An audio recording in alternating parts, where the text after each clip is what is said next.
Hey, welcome to Chem 75 Lab number 3. This one is entitled Paper Chromatography as a Means of Separation. We'll be looking at paper chromatography as a way of separating mixtures. And so we get to do two parts. We get to do some Canada versus US stuff, where we look at different food dyes, right? Mm-hmm. And then we get to do our CSI thing, where we have some handwriting samples on some pieces of paper, and you have to determine who wrote or what kind of instrument wrote that paper. Is that right?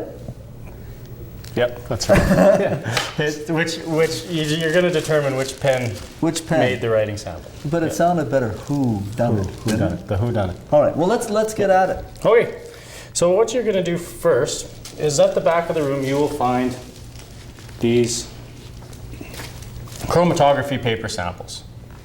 Much better. It looks just like paper. It is just like paper, actually. It's just it would be a very nice writing paper. Extremely nice. Very porous. And what you're going to do is you're going to take 2 centimeters from the bottom, and you're going to draw a straight, flat line right across the bottom of the paper. Okay, and across the bottom of the paper, you're going to make 8 X's. 8 X's. So it's going to look something like this. All right, gotcha. So we need to bring a ruler, or we have rulers here? We have rulers here. Okay. So we're going to have rulers here. We're also going to have paper here, too. Go figure. That's good. All right, so we put X's there. I'm ready. We put X's on there. Now, before we get to this stage, now I know I'm handling it with my gloves right now for the purpose of television, but when you come to the lab, you should never pick this up with your fingers. Why would that be? Well, what happens is it takes the oils from your fingers, and then the oils will offset or move the colors that separate out as you come through the lab. So what you want to get, we have these forceps at the back. Okay, and you want to go back and grab the forceps from the back of the room, and you want to carry your paper all the time with these forceps. Okay, pretty handy dandy little thing. Now when you get back to your bench, of course, on your bench, not everyone is as good at housekeeping as the Chem 75s, so they will have maybe left something on the bench. So that's very true. We don't want to pick that up into our paper. So on your bench, you would also want a piece of paper towel to put your paper on. So your paper goes on a piece of paper towel. You make your lines. Make sure your X's start 2 centimeters from either side, and you have 8 of them across the bottom, 2 centimeters up from the bottom of the piece of paper. Okay. Make sure it's 2 centimeters, right? Make sure it's 2 centimeters, exactly. Okay. So far so good. No problems. All you're doing is drawing lines. I'm good with that. Forceps, paper, don't get my hands on it. I'm ready. That's right. Okay. So then we're going to move on, and you'll notice that at the back of the room also there are these food dyes in test tubes. Okay. One is called USA, one is called Canada, and believe it or not, we have different food colorings in both Canada and the United States for whatever reason. I guess you're not just saying that. I'm not just saying it. No, okay. It's the real life truth. All right. Truth of the matter. And they do separate out into different colors. So what you'll notice when you go through this is you'll have different lines for different colors from both countries, which is kind of cool, I think. Right, right. But how you're going to figure this out is you're going to take these capillary tubes. Now these work by capillary action. So they sort of suck things up. They do. You know the test strips that we use for Caitlin for diabetes? Mm-hmm. Same kind of thing, capillary action. It sucks. You just put the blood right near the thing and it sucks it up. It must be capillary action. Capillary action, yeah. Same thing. Okay, but what you want to do in order to get it to work, first of all, make sure your gloves are on nice and tight. We're going to try the blue USA dye here. Okay? And you can see there's tons in the bottom. These capillary tubes should stretch all the way to the bottom for you. And you just want to cake a little bit up and make sure your finger is sealed on the top, because you'll notice if you unseal your finger, what happens? It would fall. It falls out, exactly. And you don't want to get this on your clothes. No, it's exactly like normal food dye. And what you're going to do is you're going to make a tiny little spot on one of the X's, and I have to be... So it didn't even suck up even centimeters, like half a centimeter is all you sucked up. Yeah, it's a very, very small dot. Now it's important to note that when you use one capillary tube, that capillary tube goes back in the right tube. Oh, you leave it there? You can leave it there, yeah. For the next person? For everybody to use, yeah. So definitely. You wouldn't use the same one in all of the test tubes? No, definitely not. Okay. I would hope nobody would do that. I just wanted to clarify. You never know. No. That's right. And so what's going to end up happening, and you'll notice that it goes, a good spot on your piece of paper will be about that size. Okay, and it'll also have come through onto your paper towel on your bench, and that's how you can tell that you have enough dye on there for this to run. And it probably went through onto the bench itself. It did, so we Implications for clean up later. clean up later. Okay, so once you've got all this done, you're going to grab yourself a partner. Jeff will be my partner for today. Oh, right on. Do I get to be the staple guy? You get to be the staple Does guy. this have staples in it? It does. Oh, it did. All right. Cool. Whoops. But what you're going to do is you're going to pick up, and remembering that you aren't supposed to touch this with your fingers, pick up your paper chromatography paper and fold it over so that the ends aren't quite touching. You get your partner to come in. Am I close? Nope. This part has to come up. Which? So if you pull this up. This up. How about you be the folder, I'll be the stapler. How are we? That's got to be good. Did we get it? Yeah, we did. Yes. Okay. And so we want then, to do the other side too? and then you want to, yeah, definitely want to do the other side as well. So keeping with the forceps, you fold it in. And just like, oh, we're overlapped, so we're just going to pull them apart just a little bit. I'm trying to. There, oh, they're right there. Oh, now. And we're out of staples. No way. Okay, so now we've got our little tube. That only took us 10 minutes. Yeah, we'll just show this to the camera. So we got our tube, making sure that there's not an overlap and that you have a 2 centimeter space between this and your dots. And you're holding it with your forceps. With your forceps, yes, of course. Not your fingers. Not your fingers. All right. Now for this here, you'll notice that I only have 1 dot on my piece of paper chromatography. You will have 8 dots on yours before you place it in the bath. Make sure that when you do this, this bath, this acetone ammonia water bath has to be used in the fume hood. It smells quite strongly.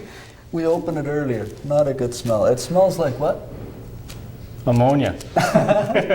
Smells like you've been in chickens In a chicken's den for a while. for yeah. too long. All right. Yeah, so it's not exactly the nicest smell in the world. You want to keep it in the fume hood. Please make sure that you do not take it out of the fume hood. So when you're putting these in, again with your forceps. Can I open this? You can open that up. You take it over and you're just going to place it into the developing bath at the bottom. So don't put it on the edges. Make sure it's away from the edges. Right in the middle, Right and on then the bottom. as soon as you have it in there, you're going to cover it back up again. Oh, baby. That's Oh. right. So you're going to cover it back up as soon as you have it in there. Now, once you have it in there, you can move on to this CSI part of the lab, the next step, which is great. You're going to leave this in here for at least 12 or 13 minutes. Okay, so 12 or 13 minutes, depending on when your solvent front has ran to 2 to 3 centimeters from the top of the paper. Okay. So your solvent front being So where almost to it's the wet. top. Almost to the top, yep. Okay. Okay, so on the next part, what we have is we have our CSI stuff. Our CSI stuff. I know this is very high-tech CSI, but actually, if you've watched all the CSIs, you've probably actually seen this before. In addition to Catherine. In addition to Catherine on CSI. So, what you're going to do is you're going to take a piece of paper, piece of writing, okay, and this is just a sample piece of writing. The evidence. Evidence, exactly. Okay. Again, using your forceps, and you're going to cut it out so that you're going to cut out as much as the paper as possible. So get no white stuff there. Cut it so you just see the handwriting. Exactly. Okay. Or the black ink. Yeah, and they're all black pieces of paper, so we tried to make it as tricky as possible. I mean, if we had 5 different colors, I don't think this would be very hard, would it?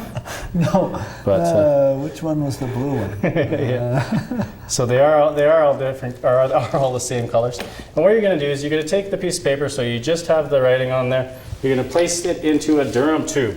A Durham tube. Yep, named for Lord Durham. And did he make a pile of money like that Bunsen guy? Yeah, I'm sure he did. him and Bunsen are good buddies. Okay, and you're going to place this sample handwriting. Try and get it as far into the tube as possible. Okay, and you just use your forceps to push it down. How Now, about blow it down? well, it doesn't quite work that well, Doesn't and I work. just broke my Durham tube. Oh. That's not good. And that one cost $1,500 too. Yeah, something like that. All right. Anyways, what you're going to end up with Right here. Actually, what you want? I just want another germ tube. Here it is. You're going to end up with your paper sample in the bottom of your test tube, something like that. Okay. Okay? So once you have your paper sample in the bottom of your test tube, you're going to take approximately 1 ml of methanol. Now methanol we talked about a little bit last week when we did the boiling point. Again, it's a carcinogen. We don't want to get it any on ourselves. We want to do this in a fume hood if possible. So move the methanol to the fume hood before you pour it. Okay. Okay, and you're going to pour about 1 ml. Now about 1 ml is not even a finger width into your Durham tube. Did you want to use this eyedropper, or is it here just for show? You can actually, yeah, it's probably a good idea. Okay, you can use the eyedropper, or you can use just a straight pour. Probably better to use an eyedropper. Okay, you use your eyedropper, grab some methanol, and pour it over your sample. How much, you said about a thumb width? About a thumb width, if that. It has to be about 1 ml. If you can use as little as possible, because obviously you're going to have to boil this off eventually anyways. Oh, this would be an observation. It's already coming out. Yeah, exactly. As soon as you pour the methanol in, you will get some of the color from the dye, from the ink coming out. Yeah. So it's kind of neat. Okay, so once you have this ready to go, what you're going to do is you're going to take a couple of test tube clamps. Okay, a couple of test tube clamps. You're going to place them one over top of the other, and this is going to go across your 250 ml beaker from your drawer. So it'll sit something like this. Okay, just so the bottom of the Durham tube just enters the water. Okay, once you're done that, we're going to grab our not our Bunsen burner. Oh, darn. I was going for a Bunsen burner. But our hot plate, we're going to place this on the hot plate, and we're going to heat up the water until the methanol starts boiling. Once the methanol starts boiling, you have to watch it really closely, because you want to leave yourself just a little bit, just not even a thumbnail width. So I can't boil it right dry. You can't boil it right dry, or else you have nothing to put on your paper. Then you have to do it again. Exactly. In another Durham tube.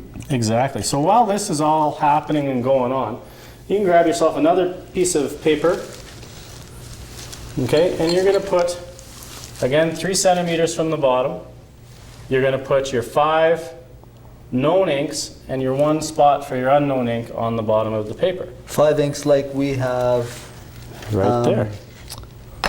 Samples of all the inks over here. I get you. Exactly. So what you're going to do is take each of these pens. Sorry, I don't know which camera it is. This one? Okay, take each of these pens, and you're going to put a small dot. Same size as the other one. Same size as the other one, on the bottom of the piece of paper like that, all the way across. Okay, again, trying not to touch this with your fingers. Okay? Forceps. Forceps, using your forceps. Right. Once you've done that, and you've boiled off your methanol, again, you're going to take a capillary tube. Okay, close the one end. And take it out of your hot water bath. You should have about this much. This takes a little bit more than the dyes. It's not as concentrated. Okay. And you're going to make a dot similar to the way you did it before. It's much less concentrated, eh? Much less concentrated, yeah. So what's going to happen is we're going to be able to see which pen was used to do that handwriting piece of paper. Exactly, exactly. You're going to be able to tell once you place this in the bath. Once you've stapled it and placed it in the bath, which one of these pens made this sample of handwriting by the different levels of the different dyes in the writing. That sounds good. Yeah. This sounds like a lab that there will be a whole lot of observations for. Yes, observations are very important. Not a whole lot of calculations. No. No. No. Not very many calculations. You will have to calculate an RF value in the end, but Just a little bit. Just a little bit. Did you want us to staple that one too? No, let's not staple that one. Let's not go there again. Do I have an example of what it should look like in the end out here? I thought we had one. One sec. I don't see one. Anyway, while he's looking at that, let me look to see what our other stuff is doing over here. Let me turn and see if anything's actually happening. Oh, beautiful. Can I take this out? Oh, sure. Yeah. So, just to give the folks at home an idea, oh, this is going to smell, of what happens with this dye. Oh, shoot. Do this in a fume hood. Holy smokes. So here is what happens with the dye. You'll see that it goes up there, and what you're wanting to do with the first one anyway is compare the USA blue with the Canadian blue, same thing throughout the whole thing. And then, oh, boy, I'm glad we have this on tape, but I'm starting to cry. And then in the last one, we compare the handwritten ink with the ink samples from the pens, and you'll be able to see similarities. Lots of observations in this lab, so make sure you have some kind of a table or some paper ready to do lots of observations. If you want to get a look at what they look like all the way across, this is a very old one, 1974, I believe this was done. So some of the colors have faded, but this is exactly what you will get. Well, hopefully, if you do it right. This is what you should get. Is there anything else, or should we wrap up? No, just a couple of precautionary measures, like with the acetone, ammonia, and water bath. Be extremely careful with it. We're using it outside of the fume hood. It's not a good idea. The ammonia solution, it is quite concentrated. It's actually about 4 or 5 molar ammonia solution, so it's not very nice stuff. And the acetone, of course, we don't want to get acetone on our skin. With the methanol, make sure that when you're boiling off your methanol that you don't boil it too quickly, because what happens is you get dry ink in the bottom and you'll never be able to recover it. So I'm with you. Well, now these Durham tubes will be at the back. Probably the best Durham tubes to use, though, are their 13 mil test tubes in their drawer. Okay, that sounds good. Was there anything else I wanted to ask you? Oh, the methanol thing. So the hot plate, watch that. Don't get the hot plate too hot. We saw that last week when we were boiling methanol, that some people's methanol just all of a sudden started going crazy. And so you want to be careful with that this time, because you don't want to lose it all. I think that's the lab then. So we used paper chromatography to separate some mixtures, and based on that, we were able to determine what components were inside. Exactly. Wonderful. Good. Thanks. We'll see you next time.